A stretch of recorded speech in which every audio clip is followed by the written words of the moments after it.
How's everybody doing? Good evening.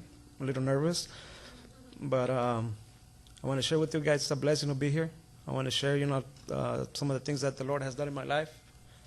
First of all, I grew up without a dad. So growing up, I had this emptiness in my heart, this hate towards that man that left me. I started drinking at a really young age, drinking and smoking. I didn't really start getting into big trouble until I was 19. I started using drugs. God blessed me with a beautiful wife and kids, but I wasn't enjoying them the way I was supposed to due to my drug addiction. I was in and out of county jail. In 2010, I got sent to prison for the first time for a drug-related charge. I did 8 months. In prison, I met a lot of people. When I got out, I got more involved into using drugs and just in violence. I soon started living a double life, cheating on my wife and my family, my kids. My wife found out, and things got really bad at the house. I was getting home late every day, 3, 4 in the morning, and still holding up a 8-hour job. One day, I showed up home. It was like 3 in the morning. I was feeling really bad for the lifestyle that I was giving my kids and my wife. And I just remember looking up at the sky and asking the Lord, Lord, if you're real, help me out. I can't live like this no more. I'm living a miserable life. I've got everything a man could want, and I'm not enjoying it. 2013, that was the year that I could say is the worst year of my life, but at the same time the best. In May, I picked up an assault case. I posted bail. A few months after that, I picked up a drug sales charge. I posted bail again. I was a madman. I was trying to get back at somebody, seeking revenge. And September 5th of 2013, I picked up an assault with a deadly weapon. When I was sitting in the back of the cop car, I went back to the day when I asked God to help me. And for the first time in my life, I heard God's voice speaking to me, telling me, surrender to me. I'm trying to help you. I'm trying to use your consequences, to your actions to help you. It was funny because I was sitting in the back of the cop car not knowing how much time I was going to face, going to jail. And it was hot. I was sweating. But I felt peace in my heart. I felt that anger, that hunger for revenge wasn't there anymore.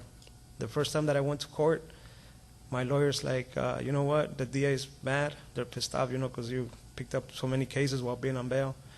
They're trying to give you 16 years.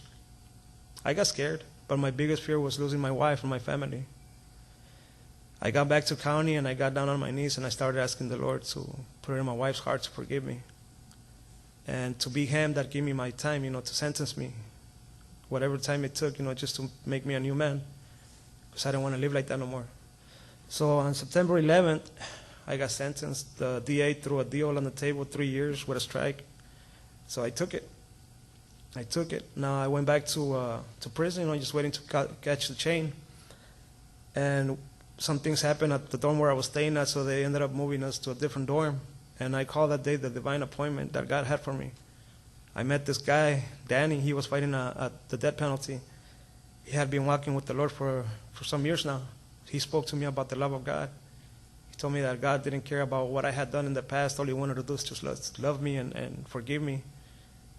He told me that while we were still sinners, God sent his only son to die on the cross for us.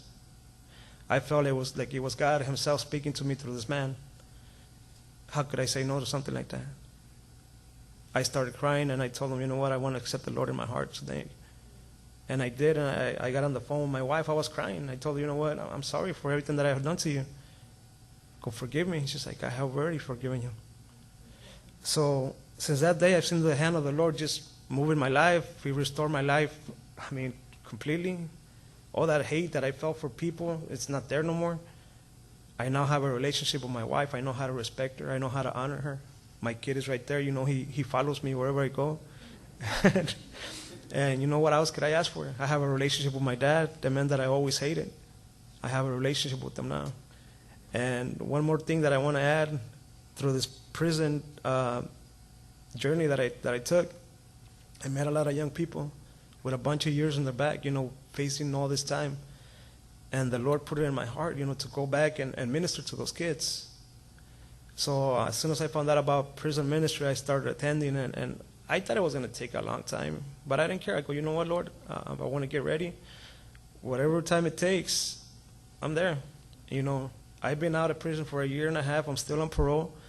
2 weeks ago, the Lord opened up the doors for Los Padrinos. I was there. And it's a blessing. I mean, who else could it be? You know, it's just the Lord. Just the Lord. So I see the hand of the Lord, you know, just moving and restoring my life and my families. And He's real.